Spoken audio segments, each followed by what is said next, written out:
오늘 함께 살펴볼 하나님 말씀은 열왕기상 18장 30절부터 41절까지 말씀입니다. 엘리야가 모든 백성을 향하여 이르되 내게로 가까이 오라. 백성이 다 그에게 가까이 가매 그가 무너진 여호와의 제단을 수축하되 야곱의 아들들의 착하여 수요를 따라 엘리야가 돌 12개를 취하니 이 야곱은 옛적에 여호와의 말씀이 임하여 이르시기를 내 이름을 이스라엘이라 하라 하시니라. 그가 여호와의 이름을 의지하여 그 돌로 제단을 쌓고 제단을 돌아가며 곡식 종자 두 수아를 둘 만한 도랑을 만들고 또 나무를 돌고 송아지에 각을 떠서 나무 위에 놓고 이르되 통 넷에 물을 채워다가 번제물과 나무 위에 부으라 하고 또 이르되 다시 그리하라 하여 다시 그리하니 또 이르되 세 번째로 그리하라 하여 세 번째로 그리하니 우리 제단으로 돌을 두고 도랑에도 우리 가득 찼더라. 저녁 소재 드릴 때에 이르러 선지자 엘리야가 나아가서 말하되 아브라함과 이삭과 이스라엘의 하나님 여호와여 주께서 이스라엘 중에서 하나님이신 것과 내가 주의 종인 것과 내가 주의 말씀대로 이 모든 일을 행하는 것을 오늘 알게 하옵소서. 여호와여 내게 응답하옵소서. 내게 응답하옵소서. 이 백성에게 주 여호와는 하나님이신 것과 주는 그들의 마음을 되돌이키심을 알게 하옵소서. 아멘. 이에 여호와의 불이 내려서 번제물과 나무와 돌과 흙을 태우고 또 도랑의 물을 핥은지라. 모든 백성이 보고 엎드려 말하되 여호와 그는 하나님이시오다. 여호와 그는 하나님이시오다 하니 엘리야가 그들에게 이르되 바알의 선지자를 잡되 그들 중 하나도 도망하지 못하게 하라 하매 곧 잡은지라. 엘리야가 그들을 기손 시내로 내려가다가 거기서 죽이니라. 엘리야가 아합에게 이르되 올라가서 먹고 마시소서. 큰 비 소리가 있나이다. 아멘. 우리는 지난 3주 동안 하나님께서 북이스라엘에 비를 내리지 않으신 이유와 또 그로 인해 일어난 사건들을 살펴보았습니다. 하나님은 엘리야 선지자를 아합 왕에게 보내셨죠. 당시 아합과 왕비 이세벨은 이스라엘 백성을 우상 숭배에 빠뜨린 사람들이고 하나님은 그들의 마음을 돌리기 위해서 비를 내리지 않겠다고 선언하셨던 겁니다. 그 후에 약 3년 동안 정말로 비가 오지 않았고 이스라엘은 극심한 기근이 찾아왔었죠. 그 와중에도 하나님은 바알 신앙의 본거지인 시돈 지역에 살던 한 과부와 그녀의 아들을 돌보시며 식량을 그들에게 공급하셨습니다. 이후에 과부의 아들이 병들어 죽었을 때 하나님은 엘리야를 통해 그를 살려주셨죠. 단순히 먹고 마시는 문제를 넘어서 생명까지도 하나님의 손에 달려있음을 보여주는 놀라운 사건이었던 거죠. 이 일을 통해서 과부는 하나님이 정말로 살아계시고 엘리야가 하나님의 사람임을, 당신이 하나님이 보내주신 사람임을 이제야 내가 알게 되었습니다. 라는 신앙의 고백을 갖게 되었습니다. 자, 그렇게 시간이 지나서 하나님은 엘리야에게 다시 아합 왕에게 가라고 말씀하십니다. 이제는 비를 다시 내리시겠다라는 약속을 전하라는 것이었죠. 엘리야는 물을 찾아서 길을 나선 아합의 그 비서실장이었던 오바댜, 그 오바댜를 만나서 자신이 있는 곳을 아합에게 알려주어라 라고 합니다. 하지만 오바댜는 어땠습니까? 아합이 엘리야를 죽이려 한다는 것을 알고 있었고 또 엘리야가 사라져버리면 자신이 아합의 손에 죽게 될까 봐 두려워하면서 갈등을 했었죠. 그러나 하나님은 엘리야뿐만 아니라 오바댜 역시 돌보시고 그의 생명을 지켜주시는 하나님이신 것을 이제 알게 될 겁니다. 결국 하나님의 계획대로 엘리야는 아합을 만나게 되었고 오바댜는 하나님의 보호하심과 은혜를 경험하게 되는 거죠. 오늘 우리는 이처럼 3년간 비가 내리지 않았던 사건의 절정, 그 마지막 이야기를 함께 살펴보려고 합니다. 자, 오바댜는 엘리야의 위치를 아합 왕에게 알려주었습니다. 이 소식을 들은 아합은 곧바로 엘리야를 찾아 나서죠. 그는 그동안 나라에 닥친 모든 고통의 원인, 나라의 재앙과 같은 이 어려움의 원인이 바로 엘리야에게 있다라고 믿고 있었기 때문입니다. 아합은 엘리야를 보자마자 이렇게 말해요. 그대가 바로 이스라엘을 괴롭게 하는 자입니까? 라고 부릅니다. 여기서 괴롭히다, 괴롭게 하다라는 말은 단순히 그냥 옆에 있는 사람을 못 살게 불편하게 한다라는 말이 아니라 이스라엘에 큰 혼란과 재앙을 가져온 자다라는 의미를 담고 있는 말이에요. 근데 정말 아합 왕의 말처럼 그럴까요? 정말 엘리야가 이스라엘을 괴롭게 하고 이스라엘에 재앙을 가져온 사람입니까? 아니죠. 비가 내리지 않은 것은 엘리야 때문이 아니라 하나님을 버리고 바알을 따랐던 아합 왕과 이세벨 왕비 그리고 이스라엘 백성들 때문이었어요. 모든 재앙의 책임은 사실 그들에게 있었고 엘리야는 그저 하나님의 말씀을 전했을 뿐이죠. 엘리야는 아합의 말을 그대로 되돌려줍니다. 이스라엘을 괴롭게 하는 것은 제가 아니라 하나님의 명령을 버리고 바알을 따른 왕과 왕의 집안입니다. 엘리야는 왕 앞에서 조금도 두려움 없이 당돌한 제안을 하게 됩니다. 그는 한 걸음 더 나아가서 이런 말을 하게 된 거죠.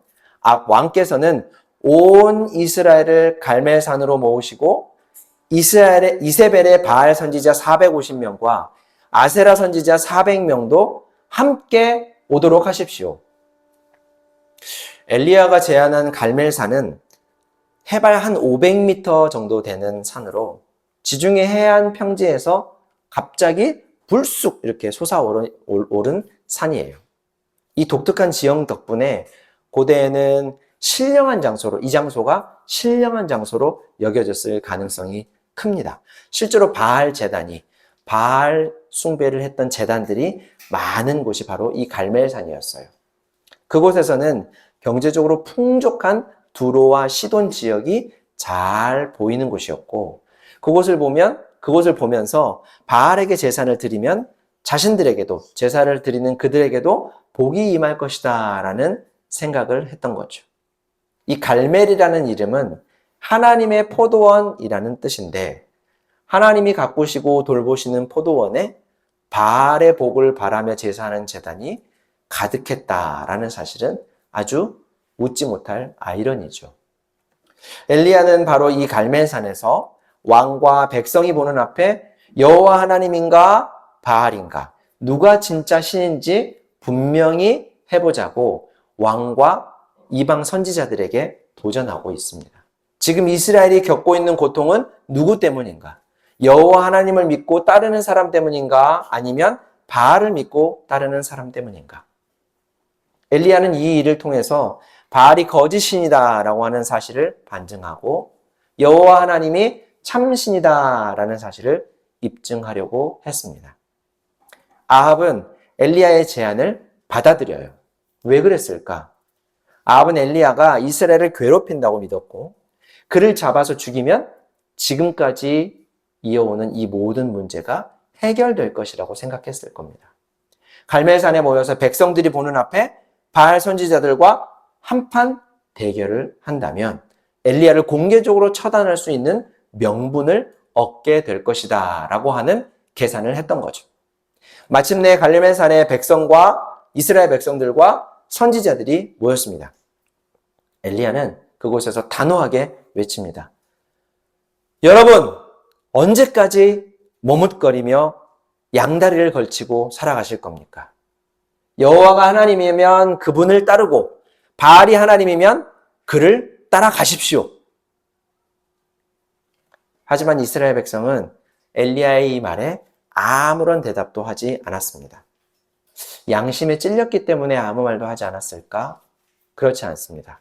그들은 정말 누구를 따라야 할지 갈피를 잡지 못하고 있었던 거예요. 엘리야는 제안을 이어갑니다. 각자 자신이 믿는 신에게 제물을 드려서 불을 내려 응답하는 쪽이 진짜 신이라고 인정합시다. 이에 백성들은 그게 좋은 생각이다 라고 반응을 해요. 그들은 지금까지도 하나님과 바알 사이에서 오락가락 하고 있었던 거죠. 엘리야가 제시한 대결 방법은 이렇습니다. 소 2마리를 준비해서 한 마리는 바알의 제단에, 다른 한 마리는 여호와의 제단에 올려놓습니다. 그리고 각자 자신의 신에게 불을 내려서 제물을 태워달라고 기도하자는 거죠. 응답하는 분이 진짜 참 살아계신 신이다라는 겁니다. 이제 하나님의 포도원이라고 불리고 있는 이 갈멜산, 바알의 제단이 득실되던 그곳에서 450명의 바알 선지자들과 한 사람 엘리야가 맞붙는 대결이 시작됩니다. 먼저 바알 선지자 450명이 기도를 시작합니다. 그들은 송아지를 가져다가 아침부터 낮까지 바알의 이름을 부르면서 기도했습니다. 바알이여 우리에게 응답하여 주옵소서. 그들은 오전 내내 이 말만을 반복하면서 기도한 것처럼 보여요. 그럼 어떻게 됐을까요? 어떻게 됐을까요? 네? 지금 로운이처럼 쓰러졌을까요? 네. 아무런 반응이 없었습니다. 그러자 그들은 제단 주위에서 뛰놀았다 성경이 말을 합니다. 여기서 뛰논다라는 표현은 큰 몸짓으로 이리저리 몸을 흔드는, 그래서 마치 제정신이 아닌 듯한 모습으로 격렬하게 움직이는 것을 묘사하는 말이에요. 반나절이 지나도록 아무 반응이 없자 엘리야는 그렇게 행동하고 있는 바알 선지자들을 조롱하고 나섭니다. 여러분, 더 큰 소리로 불러보십시오. 당신들의 신이 바쁘신가 봅니다. 혹시 용변을 보고 계시는 중이거나 여행을 떠나셨거나 자고 계실 수도 있지 않습니까? 그러니 더 큰 목소리로, 더 과장된 몸짓으로 당신들의 신을 깨워보십시오. 그러자 바알 선지자들은 더욱 격렬하게 소리를 치고 그들의 관습에 따라서 칼과 창으로 자기 몸을 상하게 하면서 피를 흐르게까지 했습니다. 그럼 여러분, 섬뜩하고 아주 끔찍한 장면이죠. 아무 의미 없는 말을 반복하고 제정신이 아닌 듯한 몸짓으로 신을 자극하려 하며 심지어 자기 몸을 스스로 해치는 이들의 행위는 바알이라는 신이 인격적인 존재가 아니라는 사실을 명백하게 보여주는 거예요.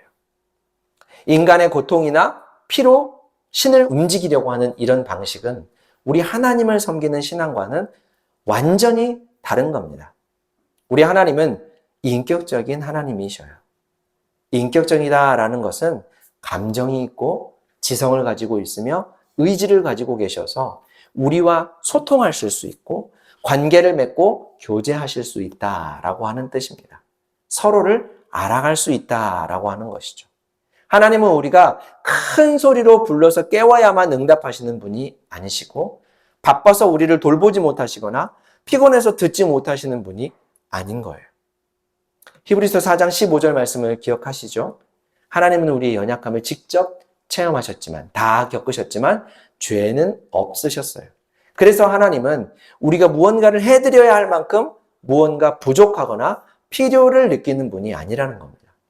오히려 하나님은 우리의 필요를 모두 다 아시고 우리의 부족함을 충만하게 채워주시는 분이에요. 고린도후서 8장 9절 말씀 우리 같이 한번 읽어볼게요. 여러분은 우리 주 예수 그리스도의 은혜를 알고 있습니다. 그리스도께서는 부요하나 여러분을 위해서 가난하게 되셨습니다. 그것은 그의 가난으로 여러분을 부요하게 하시려는 것입니다. 예수님은 온 우주의 주인이시지만 우리 연약함과 부족함을 채우시기 위해 자신을 비우셨다고 하죠. 그렇기 때문에 우리는 하나님을 채울 수 있는 존재가 아니라는 겁니다. 오직 하나님으로부터 체험을 받아야 하는 존재라는 거죠. 이것이 우상숭배와 기독교 신앙의 결정적인 차이예요. 우리가 힘이 있는 존재에게 잘 보이거나 그를 달래주거나 그를 자극하여 원하는 바를 얻어내는 것은 우상숭배입니다. 반면에 기독교 신앙은 영원전에 세워진 하나님의 구원 계획 안에서 하나님을 알아가고 하나님의 뜻을 깨닫게 되고 그 뜻에 따르며 하나님께서 미리 알고 내려주시는 좋은 것들을 받아 누리면서 하나님과 함께 살아가는 삶, 바로 이것이 하나님 나라의 삶인 것이죠. 우리가 하는 헌금과 헌신 봉사도 이런 삶의 일환입니다. 그것은 하나님이 우리에게 주신 은혜, 구원의 은혜에 대한 감사의 표현이자 나눔이고 또 섬김이죠. 예수님께서 우리를 위해 희생하시고 섬기신 것처럼 우리도 서로 사랑하고 희생하며 섬기는 삶을 살아가는 과정인 거예요. 우리가 무엇을 드려서 하나님으로부터 무언가를 받아내려고 하는 것이 아니라는 말입니다. 이미 받은 은혜에 대한 사랑과 감사를 표현하는 것이죠. 그리고 바로 그런 인격적인 관계 속에서 하나님께서 우리를 얼마나 사랑하셨는지, 우리를 위해 무엇을 이루셨는지를 알아가게 되면 우리는 비로소 무언가를 바라고 얻기 위해 투자하는 것이 아니라 우리를 사랑하신 하나님을 진정으로 사랑하게 되고 감사하게 되는 것이죠. 자, 이제 엘리야가 나섭니다. 소란스러운 모든 상황을 다 이제 정리를 하기 위해서요. 하루 종일 날뛰던 바알 선지자들과는 대조적으로 그는 조용히 백성들을 제단 앞으로 불러 모았습니다. 그 자리에 무너졌던 여호와의 제단을 다시 쌓았어요. 12개의 돌을 가져와서 야곱의 12아들을 상징하는 제단을 쌓았습니다. 이 돌은 단순한 장식이나 또 주술적인 의미를 가지고 있는 게 아닙니다. 이는 하나님께서 야곱, 그러니까 이스라엘과 맺으신 약속을 떠올리게 하고 백성들이 하나님과의 인격적인 관계를 기억하도록 하기 위한 장치이고 상징물이었던 거죠. 엘리야는 제단을 세우고 제물과 나무를 올려놓은 뒤에 그 주변에 두 스아의 물, 한 스아가 약 15리터 정도 된다고 하니까 두 스아는 30리터 정도 분량의 제단 주변에 도랑을 이렇게 파게 됩니다. 그리고 물통 4개에 물을 담아서 제단과 제물 위에 붓습니다. 그것도 한 번이 아니라 2번, 3번을 반복합니다.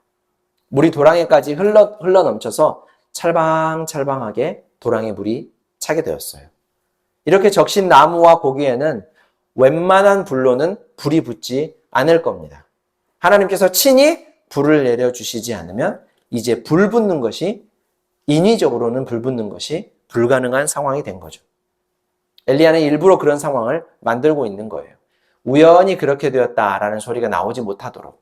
그리고 바알이 뒤늦게 불을 내려서 불이 붙은 것인데 여호와 하나님이 했다라는 딴소리가 나오지 않도록 아예 가능성을 없애버리는 거죠.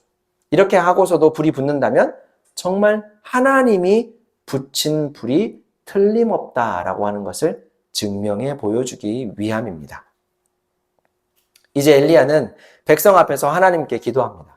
아브라함과 이삭과 이스라엘의 하나님 여호와여, 주께서 이스라엘의 하나님이심과 내가 주님의 종임과 주의 말씀대로 이 모든 일을 행하고 있음을 오늘 이 자리에서 드러내 주십시오. 이 백성의 마음이 다시 주께로 돌아오게 해 주십시오. 맞아요. 여러분, 하나님께서 비를 멈추게 하신 것도, 그리고 지금 이 대결을 허락하신 것도 단 하나의 목적 때문이죠. 이스라엘 백성의 마음을 하나님께로 되돌리기 위함입니다. 하나님은 심술궂게 이스라엘을 괴롭히거나 고약하게 해코지 않는 분이 아니에요. 그들을 사랑하시기 때문에 그들의 마음을 돌리기를 원하셨던 것입니다. 그리고 엘리야의 기도에 하나님은 응답하십니다. 하늘에서 불이 내려와서 재물과 나무, 돌, 물기까지 모두 다 태워버렸습니다. 이것이 바로 인격적인 하나님과의 소통이죠. 우리가 말씀드리면 하나님은 그것을 들으시고 하나님의 뜻은 우리에게 분명히 전달되는 것. 이것이 살아계신 하나님의 방식이고 기독교 신앙의 본질입니다. 이 모든 광경을 지켜본 이스라엘 백성들은 그제서야 이렇게 말을 합니다. 39절 말씀 우리 같이 읽습니다. 온 백성이 이것을 듣고 땅에 엎드려서 말하였다. 그가 주 하나님이시다. 그가 주 하나님이시다. 하나님께서 보내신 불이 제단 위에 재물과 나무단과 돌들과 흙을 다 태웠고 도랑 안에 찰방거리던 물까지 다 뜨겁게 말렸어요. 이스라엘 백성들은 그 광경을 보고서야 비로소 여호와가 하나님이시다. 하나님이 참신이시다. 그가 우리의 주님이시다. 라고 고백했던 겁니다. 이제 엘리야는 그동안 이스라엘 백성들을 하나님에게서 멀어지게 하고 하나님을 무시하며 허수아비 같은 바알을 섬기도록 했던 이 바알 선지자들을 모조리 잡아서 처단하라고 합니다. 바알 숭배를 장려했던 왕비 이세벨이 하나님의 선지자들을 학살했던 일에 대한 복수였을까? 그렇지 않습니다.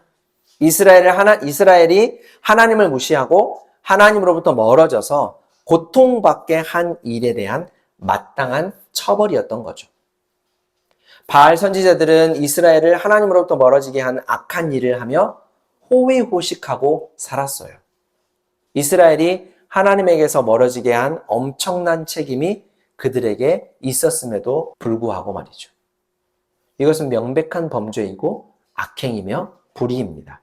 이 일을 이스라엘 안에서 뿌리 뽑지 않으면 또다시 이스라엘은 바알 숭배에 빠져서 하나님에게서 멀어지게 될까 봐 하나님은 그들 안에 악을 허용하지 않았던 것입니다. 이렇게 한바탕 바알 선지자들과 대결을 마치고 승리한 엘리야는 놀라움과 두려움에 떨고 있는 아합 왕에게 다가갑니다. 그리고 그에게 말하죠. 왕이시여, 이제 빗소리가 크게 들리고 있으니 왕궁으로 돌아가셔서 음식을 드십시오. 엘리야의 이 말은 바알에게 빠져 빼앗겼던 이스라엘 백성들이 마음이 다시 하나님께로 돌아섰으니 다시 비가 내리게 될 것이다 라고 하는 뜻입니다. 그동안 이스라엘 전역에 비가 내리지 않아서 평안하지 못했던 시간이 이제는 끝날 테니 왕도 왕궁으로 돌아가서 일상을 살아가십시오 라고 하는 말이죠. 자, 사랑하는 성도 여러분, 이스라엘 백성은 눈으로 보고서야 비로소 마음을 움직였습니다. 매일같이 비를 내려주시고 그들의 삶을 살피시며 돌보시는 하나님을 그들은 그동안 인정하지 않고 살았어요. 대신 두로와 시돈의 휘황찬란한 모습을 부러워하면서 자신들도 그렇게 되기를 바라는 마음으로 바알을 따랐던 것이죠. 물론 아합 왕과 이세벨 왕비의 강제적인 억압도 분명히 있었겠지만 엘리야의 말을 듣고도 아무 말 없이 침묵하며 서 있었던 백성들의 모습을 보면 단지 그들의 강제 때문만은 아니었을 거라고 생각합니다. 하지만 하나님은 성실하시고 신실하신 분이죠. 언제나 우리 곁에 계시면서 우리의 삶을 돌보시는 분이에요. 공기처럼 보이지 않지만 반드시 필요한 것들, 우리가 먹고 마시며 살아가는데 꼭 필요한 모든 것들을 아낌없이 공급해 주시는 분이 바로 우리의 아버지요, 우리의 주인이신 하나님이십니다. 우리가 하나님을 떠나서 세상의 유혹을 따를 때 우리들의 삶은 처참하게 무너질 수밖에 없는 거예요. 그럼에도 불구하고 하나님은 그런 이스라엘을 버리지 않으셨다라는 것이 참 중요한 일입니다. 아버지를 떠난 자식 같은 그들을 끝까지 찾아가시고 다시 그들의 마음을 되돌이키시는 분이 우리 하나님이시죠. 자신이 참된 아버지이심을 알리시기 위해서 때로는 비를 내리지 않는 방식으로, 때로는 불을 내려서 제단을 태우는 극적인 방식으로 말씀하시고 자기 백성들의 마음을 되돌이키는 분입니다. 그렇지 않으면 딱딱하고 교만한 우리의 마음이 하나님께로 도무지 돌아오지 않을 것을 잘 알고 계시기 때문이죠. 하지만 우리는 하나님으로부터 저만치 멀어져서 우리 삶에 비가 내리지 않고 하나님의 공급하심을 누리지 못하게 되는 상황을 우리 스스로 자초할 때가 참 많은 것 같아요. 사랑하는 성도 여러분, 우리의 마음과 눈은 지금 어디를 향해 있습니까? 우리의 필요를 아시고 비를 내려주시는 신실하신 아버지 하나님입니까? 아니면 눈앞에 보이는 바알입니까? 금방이라도 없으면 죽을 것 같아 마음을 요동치게 하고 혼란스럽게 하는 거짓된 바알입니까? 아니면 조용히 그러나 깊이 우리를 감싸주시는 아버지 하나님이십니까? 비를 내리시는 하나님, 우리의 모든 필요를 채우시고 잠잠히 바라보시며 우리를 기다리시는 그 하나님이 바로 우리의 주인이시며 우리의 사랑이요 우리의 생명이십니다. 우리는 그 하나님을 떠나서는 결코 살 수가 없어요. 영원토록 하나님과 함께 살면서 하나님의 신실하신 공급하심 속에 살아가시기를 주님의 이름으로 축원합니다. 사랑과 은혜가 풍성하신 하나님 우리 아버지, 우리에게 비를 내리시는 은혜에 감사합니다. 우리에게 필요한 모든 것을 공급해 주시고 우리의 삶을 살피사 돌보시는 매일의 일상의 은혜를 감사합니다. 우리는 자주 우리에게 주어진 일상의 소중함을 잊고 살아갑니다. 남들이 모두 바라는 것들, 우리 눈을 즐겁게 하고 순간을 즐기는 것들을 쫓아 살아가기 일쑤입니다. 그때마다 우리가 그만큼 하나님으로부터 멀어지고 있음을 일깨워 주시고 우리의 눈과 마음을 하나님께로 되돌려 주옵소서. 자꾸 눈에 보이고 손에 잡히는 것에 우리의 눈과 마음이 머물지 않게 하시고 보이지 않지만 우리 곁에 계시는 하나님 아버지, 영원한 하나님의 나라를 바라며 살아갈 수 있도록 우리의 믿음을, 우리의 소망을 굳게 하여 주옵소서. 예수님의 이름으로 기도합니다. 아멘.